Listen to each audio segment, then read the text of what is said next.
Hi student, हमारा आज का जो टॉपिक है वो है degradation and depletion of resources.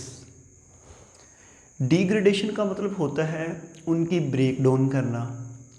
Depletion का मतलब होता है किसी चीज़ का ख़त्म हो जाना या डिग्रेड करना, आप उनको कन्वर्ट करना दूसरी प्रोडक्ट के अंदर और उनको ख़त्म करना उन तमाम रिसोर्सेज को।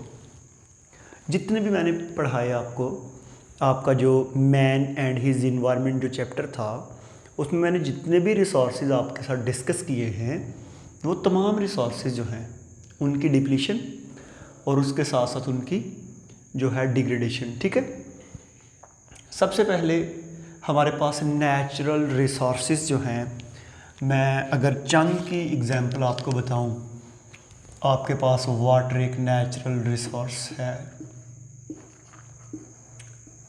इसके साथ एयर जो है वो एक नेचुरल रिसोर्स है, फॉसिल फ्यूल जो हैं ये नेचुरल रिसोर्स हैं। ठीक है जी, ये तमाम नेचुरल रिसोर्सेज जो हैं ये वक्त के साथ साथ ख़त्म होते जा रहे हैं क्योंकि आप इनका यूज़ जो है वो बहुत ज़्यादा करते हैं, आप इनका इस्तेमाल जो है वो बहुत ज़्यादा करते हैं। ठीक है, दो पॉइंट हैं यहाँ पे हमारे पास, एक है आवर हंटिंग और दूसरा है आवर फिशिंग। जब हम बहुत ज़्यादा शिकार करते हैं और मछलियाँ वगैरह पकड़ते हैं तो इस तरह बहुत सी स्पीशीज़ एक्सटिंक्ट हो जाती हैं, ख़त्म हो जाती हैं। किसके लिए? अपने फूड सोर्स के लिए, क्योंकि दुनिया में बहुत से ऐसे कंट्री हैं जिनकी की सारी खुराक ही समंदर पे डिपेंड है। ठीक है, जिन जिन हम सी फूड का वर्ड यूज़ करते हैं, कुछ ऐसे कंट्री हैं जो सी के सेंटर में हैं, आइसलैंड वगैरह और लाइक दिस। उनका काम है अवर फिशिंग करना। अगर उनकी हंटिंग बहुत ज़्यादा हो जाए, अगर उनका शिकार बहुत ज़्यादा हो जाए, बहुत से फिशेस जो हैं वो एक्सटिंक्ट हो जाएंगी, ख़त्म हो जाएंगी। इसी तरह बहुत से माइक्रो ऑर्गेनिज़म और बहुत से बैक्टीरिया ऐसे हैं जो ख़त्म हो रहे हैं और बहुत see many species like plant वगैरह जो हैं आपके इकोसिस्टम से ख़त्म हो जा रहे हैं। डिफॉरेस्टेशन एक वर्ड है, इसका मतलब क्या होता है कि जंगलात का कटाव। जब आप जंगलात काटते हैं तो आपका नेचुरल हैबिटेट तबाह हो जाता है। आप क्या करते हैं कि लैंड क्लियरेंस के लिए, मीन कि आपके पास ज़मीन है, आप उस ज़मीन के ऊपर जितने भी फॉरेस्ट हैं उनको ख़त्म करते हैं, उनको काटते हैं। लैंड जो है वो आपकी जब साफ़ होगी तो आपका नेचुरल हैबिटेट तबाह हो जाएगा। अक्सर आपने देखा है कि बहुत से जंगलात आप कट कर देते हैं। जब आप जंगलात कट करते हैं हाउसिंग स्कीम के लिए या उसको आप किसी फार्म बनाने के लिए, तो वो क्या होगा कि डिफॉरेस्टेशन होगी, हैबिटेट तबाह हो जाएगा। तो यहाँ पे स्टूडेंट चीज़ याद रखिएगा कि पूरी अर्थ जो है ना, उसकी सरफेस जो है उसमें 30% जो है लैंड है और जो 70% जो है वो क्या है? वाटर। तो 30% लैंड के अलावा जो बाकी 70% है वो है वाटर। तो हमारे पास ऑलरेडी वाटर जो है वो बहुत ज़्यादा है, जो टेरेस्ट्रियल लैंड है वो भी हम तबाह कर रहे हैं, तो जितने भी वाइल्ड लाइफ है उनके लिए बहुत नुकसान है। तो इनमें एक चीज़ मैं आपको बता दूं कि जो मैन है ये एक टेरेस्ट्रियल एनिमल्स है, जो 30% हमारे पास अर्थ की सरफेस है, उसमें ह्यूमन की पॉपुलेशन इतनी स्पीड से इंक्रीज़ कर रही है, इतनी तादाद बढ़ रही है कि जो हमारे पास टेरेस्ट्रियल लैंड है वो मैक्सिमम यूज़ होती है, उसको हम मैक्सिमम यूज़ कर रहे हैं क्योंकि पहले ही टेरेस्ट्रियल सरफेस बहुत कम है 30%, ऊपर से ह्यूमन की पॉपुलेशन इतनी इंक्रीज़ हो रही है कि हम उसको मैक्सिमम यूज़ करते हैं। क्या बना रहे हैं? फार्म्स, होम्स, इंडस्ट्री, रिक्रिएशन होता है खूबसूरती के लिए, आप जो है वहाँ पे मंजर बनाएं, प्लांट लगाएं और उस वहाँ पे पार्क्स बनाएं, रोड्स, और आप फीडिंग के लिए वहाँ पे डिफरेंट जो है आप लगा रहे हैं प्रोजेक्ट। तो ऐसे ये हमारे पास डिफरेंट पॉइंट्स थे जिसकी वजह से आप नेचुरल हैबिटेट को डिस्ट्रॉय कर रहे हैं इन तमाम चीज़ों को बनाने के लिए। ओके, तो नेक्स्ट है जी अवर यूज़ वाटर रिसोर्सेज। हम वाटर रिसोर्स का भी बहुत ज़्यादा यूज़ कर रहे हैं। कैसे? क्योंकि हम वाटर जो साइकिल है उसको डिस्टर्ब कर रहे हैं।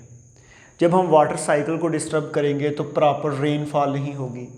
हमारे घरों का जो सीवरेज है, सीवेज प्रॉब्लम क्रिएट होगी, क्योंकि जब वाटर को प्रॉपर जो है आप इस्तेमाल में नहीं लाएंगे, जब वाटर का आप रैपिड यूज़ करेंगे, ठीक है, आपकी जितना भी वाटर रिसोर्स है, आप हम वाटर टेबल की बात करते हैं, ज़मीन के अंदर जो है, आप उसको निकाल के ज़ाया करते रहते हैं, उनका प्रॉपर यूज़ नहीं करते। रेन वाटर जो होता है आप उसको स्टोर प्रॉपर नहीं करते। तो इन तमाम चीज़ों की वजह से जो है हमारे इन्वायरमेंट के अंदर काफ़ी प्रॉब्लम क्रिएट हो रही हैं, जिससे वाटर साइकिल जो है वो प्रॉपर कंप्लीट नहीं हो रहा। तो उसी वजह से बहुत से ऑर्गेनिज्म जो हैं उनको भी प्रॉब्लम हो रही है। ओके, तो आपको पता है कि ये जो नॉन रीन्यूएबल रिसोर्सेज हैं लाइक फॉसिल फ्यूल्स वगैरह जो हैं, जब आप इनको जलाते हैं तो जलाने से कार्बन डाइऑक्साइड रिलीज़ होती है, जिससे आपका इन्वायरमेंट जो है उससे इन्वायरमेंट के अंदर पॉल्यूशन होता है, एटमॉस्फेयर जो है वो ज़ाया हो रही है। तो हम फॉसिल फ्यूल को यूज़ करके, आपको पता है कि आपकी जितनी भी इंडस्ट्रीज़ हैं उन इंडस्ट्रीज़ में फॉसिल फ्यूल यूज़ होता है वहाँ पे मशीनें को चलाने के लिए। आपके जितने भी इंजन हैं, आपकी जितनी भी मशीन है, उन तमाम को रन करने के लिए पेट्रोल यूज़ किया जाता है, डीजल है। तो ये सारे के सारे fossil fuel, production of medicine, fertiliser, plastic, fibre, dye, pesticide and detergents वगैरह, ये जितने भी प्रोडक्ट हैं इनको बनाने के लिए आपको पता है बहुत से प्लांट लगे हुए हैं, और उन प्लांट को रन करने के लिए क्या यूज़ किया जाता है? Fossil fuel. तो इस तरह आप बहुत ज़्यादा फॉसिल फ्यूल जब यूज़ करेंगे तो उससे भी आपके जो रिसोर्स हैं वो ख़त्म होंगे आपके प्लेनेट पे। तो ये भी एक्सप्लोसिव परफ्यूम वगैरह। तो ये जो डिप्लीशन है ना, यहाँ पे मैं एक चीज़ आपको बताऊँ कि एक साइड से हम रिसोर्स की डिप्लीशन कर रहे हैं, दूसरी साइड पे एनवायरनमेंट के अंदर पोल्यूशन काज कर रहे हैं। सिंपल मैंने आपको पेट्रोल की एग्जांपल दी कि आप एक तो दुनिया से, वर्ल्ड से पेट्रोल को ख़त्म कर रहे हैं, साथ साथ आप एटमॉस्फेयर के अंदर उससे निकलने वाला जो धुआं है, स्मोक है, और जो उसके अंदर डिफरेंट लेड वगैरह जो है जब इन्वायरमेंट के साथ रिएक्शन करेगी लेड ऑक्साइड बन जाएगी। तो डिफरेंट पोल्यूशन काजिंग एजेंट जो हैं वो भी आपकी एक्टिविटी के ऊपर डिपेंडेंट हैं। ओके, तो ये हमारा एक छोटा सा टॉपिक था, degradation and depletion of resources. तो इसी के साथ एक छोटा सा टॉपिक है मॉडिफिकेशन ऑफ इन्वायरमेंट। ठीक है, यहाँ पे मैं आपको एक चीज़ बता दूँ कि इंसान ने ना अपनी लाइफ के स्टैंडर्ड को इतना इंक्रीज़ कर दिया है कि उसको एनर्जी की बहुत ज़रूरत है। वो फॉसिल फ्यूल हो, वो इलेक्ट्रिसिटी हो, किसी भी किस्म की एनर्जी हो, उसने अपनी लाइफ में, मैं अभी बताता हूँ कैसे। लेट सिंपल लाइफ, इंसान पहले प्रीवियस इरा में बहुत सादा लाइफ गुजारता था। ठीक है, वक्त के साथ साथ वो जब मॉडर्न लाइफ में कन्वर्ट हुई तो उसने एनर्जी को बहुत कंज्यूम किया, एनर्जी यूज़ करता है, एनर्जी का इस्तेमाल करता है। आप अपने घर में जितनी भी डिवाइसेस देख लें, आज से 50-100 साल पहले किधर थे हर घर में रेफ्रिजरेटर, कहाँ थी वॉशिंग मशीन, कहाँ थे ड्रायर, और डिफरेंट जो आपके घर में जितने भी डिवाइसेस हैं आज तमाम इलेक्ट्रिसिटी पे चल रहे हैं। अब इलेक्ट्रिसिटी को बनाने के लिए आप कोल का यूज़ करते हैं, फॉसिल फ्यूल का यूज़ करते हैं, वाटर का यूज़ करते हैं। तो वो तमाम जो रिसोर्स हैं वो डिप्लीट तो हो रहे हैं, उनकी डिप्लीशन के साथ इन्वायरमेंट में पोल्यूशन तो आ रहा है। ठीक है जी, तो ऐसे आपके वर्क जो है, आप ऑफिसेज में जितना भी वर्क करते हैं वहाँ पे एयर कंडीशन लगाए हुए हैं, और इस तरह के आपके उनमें ऐसे इंस्ट्रूमेंट हैं जो आपकी एनर्जी को कंज्यूम करते हैं। हालांकि आपने अपने एनवायरनमेंट को तो मॉडिफाई किया, अपने लाइफ स्टैंडर्ड को तो इंक्रीज़ किया, लेकिन उसके साथ साथ आपके ये सारे रिसोर्स भी तो ख़त्म हुए ना ज़िंदगी से। उसके बाद आप मोड ऑफ ट्रांसपोर्ट, आपने जो ट्रांसपोर्टेशन के लिए जो सिस्टम इंट्रोड्यूस करवाया है, और क्योंकि पुराने दौर में आप क्या करते थे, सिंपल एक जगह से दूसरी जगह जाना तो पैदल चलते थे, या आप बैलों पे जाते थे, गधे गाड़ियाँ बनी होती थी, कार्ट्स, छकड़े, इसके अलावा घोड़े, ऊंट। ये आज जो है इंसान ने डिफरेंट ट्रांसपोर्ट बनाई है, व्हीकल्स बनी हैं, कार्स, एरोप्लेन, तमाम चीज़ें जो हैं। तो ये आपके इन्वायरमेंट के अंदर क्या कर रही हैं? पोल्यूशन तो काज कर रही हैं। आपका इन्वायरमेंट मॉडिफाई ज़रूर है, आपका लाइफ स्टैंडर्ड बहुत बेहतर है।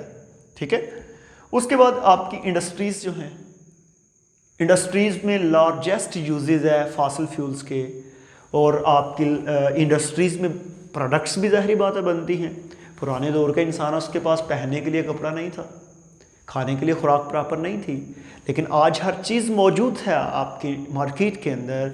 मेडिसिन से लेके मीन के एक नीडल, एक सुई से लेके एक एरोप्लेन तक हर चीज़ बन रही है इस प्लेनेट के ऊपर। इंसान ने वाकई ही बहुत तरक्की की है, लेकिन ये है कि उसके साथ साथ उसने अपने एनवायरनमेंट को बहुत डिप्लीट किया है, बहुत तबाह किया है। ठीक है, तो ये दो छोटे छोटे टॉपिक थे, degradation and depletion of resources, कि रिसोर्स जो हैं वो कैसे ज़ाया हो रहे हैं और ख़त्म कैसे होते हैं। लेकिन ये ख़त्म और ज़ाया होने के साथ साथ इनसे हमने बेनिफिट भी लिया, मॉडिफिकेशन ऑफ इन्वायरमेंट के, हमने अपने इन्वायरमेंट को बहुत मॉडिफाई किया, अपनी लाइफ स्टैंडर्ड बेहतर किए। तो ये छोटे से टॉपिक थे, मिलेंगे हम नेक्स्ट वीडियो में। आज के लिए थैंक यू।